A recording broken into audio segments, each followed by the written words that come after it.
Welcome to this English learning lesson. In today's story, we will explore the life of one of the most talked about figures in modern history, Bill Gates. As you listen, you will not only learn about his fascinating journey, but also improve your English skills through real-life storytelling. Bill Gates was born on October 28, 1955 in Seattle, Washington, in the United States. His full name is William Henry Gates III. He was born into a wealthy and well-educated family. His father, William H. Gates Sr., was a successful lawyer. His mother, Mary Maxwell Gates, served on the boards of several major companies and organizations. She was strong, confident, and encouraged her son to work hard. From a young age, Bill was very curious and loved to read books. By the age of 10, he had read many encyclopedias and science books. His parents noticed that he was intelligent and encouraged his education. At 13, Bill Gates joined a private school called Lakeside School. There, he was introduced to computers for the first time. This was in the late 1960s, and very few schools had access to computers. Bill quickly became fascinated with programming. He spent hours learning how to write code, and was soon writing simple programs in BASIC. He and his friends even hacked the school computer to get more time on it. One of his closest friends at Lakeside was Paul Allen, who also loved computers.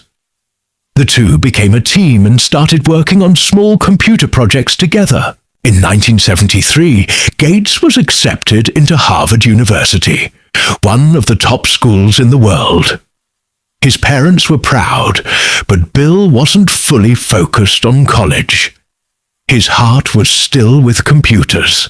While at Harvard, he continued working with Paul Allen. In 1975, Allen showed Gates an article about a new computer called the Altair 8800. They realized that home computers would soon become popular. Bill and Paul contacted the company that made the Altair and told them they had created software for it. In reality, they hadn't finished anything yet. But when the company said yes, they worked non-stop and delivered the program. The company loved their software, and soon after, Bill Gates made a bold decision. He dropped out of Harvard in 1975 to start a company with Paul Allen. They called it Microsoft. Microsoft was a combination of microcomputer and software. Their goal was to put a computer on every desk and in every home. At the time, this idea seemed impossible. In 1980, Microsoft made a major deal with IBM, one of the biggest computer companies in the world. IBM needed an operating system for its new personal computer. Microsoft promised to deliver it. Microsoft didn't have an operating system at the time. So, they bought one from another company, modified it, and named it MS-DOS. IBM used it, and the PC market exploded. With this deal, Microsoft became very successful.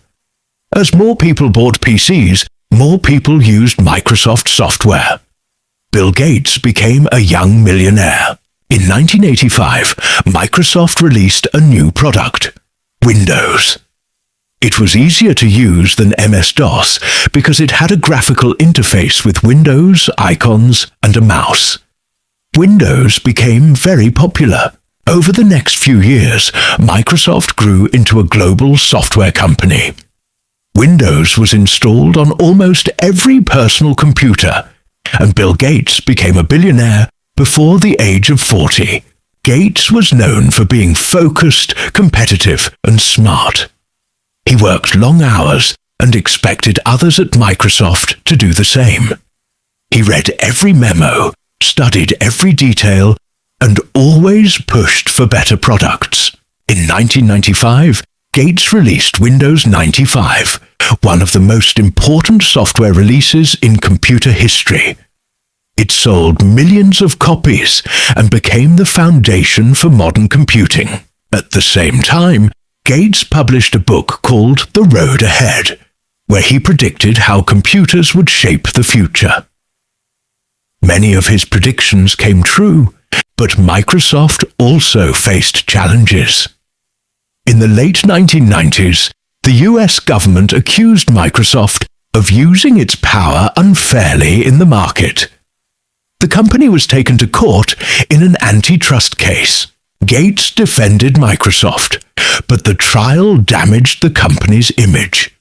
It was a difficult time for him personally. Eventually, Microsoft agreed to some changes, and the case was settled. In 2000, Gates stepped down as Microsoft's CEO and focused more on big ideas and global issues. He wanted to use his money and influence to solve problems like poverty and disease. He and his wife, Melinda Gates, created the Bill and Melinda Gates Foundation. It became one of the largest private charities in the world.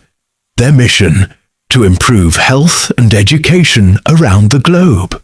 The foundation focused on fighting malaria, improving clean water, and supporting education, especially in poor countries.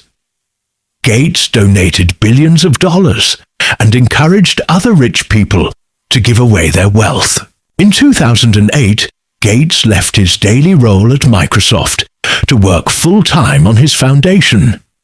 He continued to help the company part-time, but spent most of his energy on philanthropy. Over the years, he became more than just a businessman. He became a public thinker, writing books and giving speeches on global health, climate change, and technology. In 2020, during the COVID-19 pandemic, many remembered that Gates had warned about the risk of global pandemics in a 2015 TED Talk. He supported vaccine research and efforts to fight the virus worldwide. In 2021, Bill and Melinda Gates announced their divorce after 27 years of marriage. They said they would continue working together through their foundation. Today, Bill Gates is still one of the richest and most influential people in the world. But he is known more for his philanthropy than for being the founder of Microsoft. He spends his time solving global problems, writing and speaking about the future.